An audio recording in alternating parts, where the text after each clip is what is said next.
राजेश वर्मा जी। बहुत बढ़िया, बहुत बढ़िया।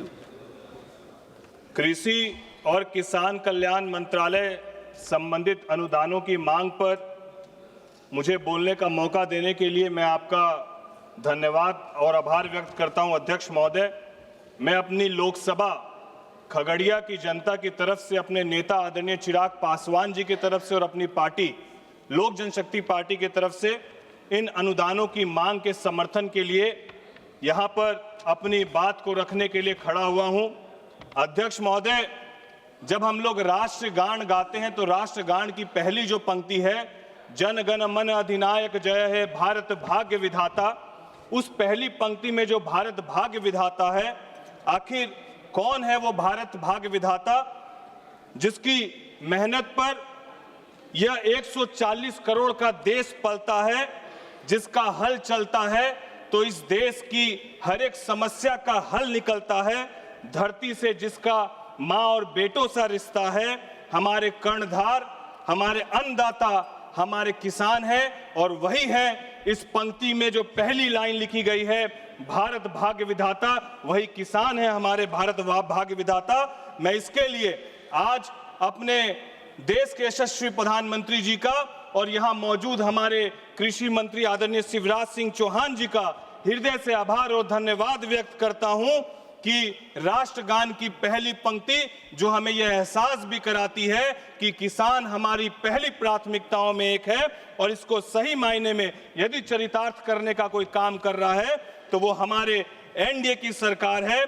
जिस तरीके से हमारा देश विश्व स्तर पर एक नए आयाम को लिखने जा रहा है, वही हमारे देश के यशस्वी प्रधानमंत्री और कृषि मंत्री जी के सामूहिक प्रयास से लगातार कृषि के क्षेत्र में भी हमारा देश जो है एक नए आयाम को लिखने का काम कर रहा है अध्यक्ष महोदय, क्योंकि हम जानते हैं कि हमारा देश तभी आगे बढ़ेगा जब हमारे देश का किसान आगे बढ़ेगा। और इसके लिए कहना चाहते हैं, किसानों के लिए कहना चाहते हैं कि धूप में जलकर भी जो मुस्कुराता है, हर मौसम में जो फसल उगाता है, खुद भूखा रहकर भी सबको खिलाता है, वो किसान ही है अध्यक्ष महोदय जो इस देश को चलाता है, जो इस देश को चलाता है। अध्यक्ष महोदय, अभी विपक्ष के हमारे बहुत सारे साथी लगातार अपने आप को किसानों का रहनुमा बता रहे थे और बार बार हमारे एनडीए की सरकार को कोसने का काम कर रहे थे। अध्यक्ष महोदय, मैं बातों से नहीं, मैं आंकड़ों से आपको बताना चाहता हूं, और मुझे लगता है कि मेरी तरह बहुत सारे विपक्ष के सांसद भी पहली बार जीत कर आए होंगे, तो आंकड़े बताएंगे कि आपके यूपीए की सरकार ने किसानों के लिए क्या किया और हमारे एनडीए की सरकार ने क्या किया है। मैं आंकड़ों के माध्यम से बताना चाहता हूं कि इनके यूपीए की सरकार में किसानों का बजट 27,633 करोड़ रुपया हुआ करता था, और हमारे एनडीए की सरकार में कृषि का बजट 1,40,528 करोड़ है, जो लगभग 5 गुना ज्यादा है। अध्यक्ष महोदय, इनके सरकार में स्वामीनाथन आयोग की लागत पर 50% मुनाफे की जो सिफारिश की फाइल थी, इन्होंने रद्दी में फेंकने का काम किया। जब हमारी एनडीए की सरकार आई तो न केवल 2019 में उस योजना को स्वीकृत किया गया, बल्कि उसको लागू करने का भी काम एनडीए की सरकार ने करने का काम किया। यूपीए की सरकार में 13-14 में धान की एमएसपी पर 1310 रुपया दिया जाता था। एनडीए की सरकार बनने के बाद 2369 रुपए देने का काम किया गया। अध्यक्ष महोदय, यूपीए की सरकार में ज्वार की एमएसपी पर 1500 रुपया मिलता था, और हमारी सरकार बनने के बाद 3699 रुपए का एमएसपी ज्वार पर देने का काम एनडीए की सरकार ने करने का काम किया। अध्यक्ष महोदय, मक्के की एमएसपी पर ये 1310 रुपया दिया करते थे, हमारी सरकार ने 83% बढ़ाकर 2400 रुपये करने का काम किया गया। और इसके लिए मैं अपनी लोकसभा खगड़िया के किसानों की तरफ से हमारे देश के यशस्वी प्रधानमंत्री जी का आभार धन्यवाद व्यक्त करते हैं, क्योंकि सबसे ज्यादा मक्के का उत्पाद यदि किसी लोकसभा और जिले में होता है तो वो मेरी लोकसभा खगड़िया लोकसभा में होता है। अध्यक्ष महोदय, 2004 से 13 में धान की खरीद यूपीए की सरकार में 4.40 लाख करोड़ रुपए का किया गया था, और एनडीए की सरकार में 12.51 लाख करोड़, जो लगभग 3 गुना ज्यादा है। अध्यक्ष महोदय, इन्होंने अपने कार्यकाल में किसानों पर केवल 1.51 लाख करोड़ रुपए खर्च किए थे और हम लोगों की सरकार ने लगभग 9 गुना ज्यादा 10.75 लाख करोड़ रुपए खर्च करने का काम किया है। ये केवल जो अभी अपने आप को किसानों का रहनुमा बता रहे हैं, इनके कार्यकाल में 2004 से 14 के बीच 1,70,500 किसानों ने आत्महत्या करने का काम किया अध्यक्ष महोदय। और हमारी सरकार किसानों को आत्महत्या करने पर नहीं, उनके आत्मविश्वास को बढ़ाने का काम करती है अध्यक्ष महोदय।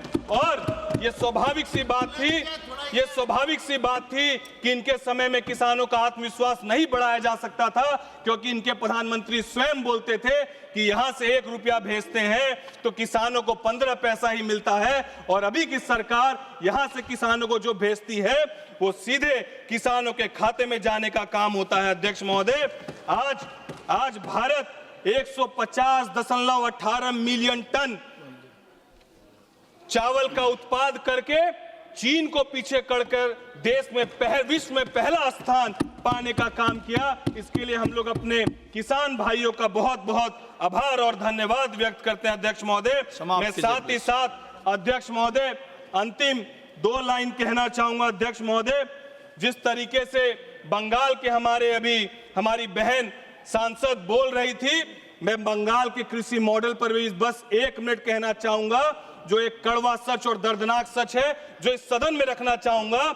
ये कहते हैं कि ये किसानों के हितैषी हैं, इनका बुनियादी ढांचा और कोल्ड स्टोरेज के अभाव के कारण इनके यहाँ के ही किसान, आलू के किसान रखाल अली ने आत्महत्या करने का काम किया और इनकी सरकार मूक दर्शक बनकर बनी रही, देखती रही।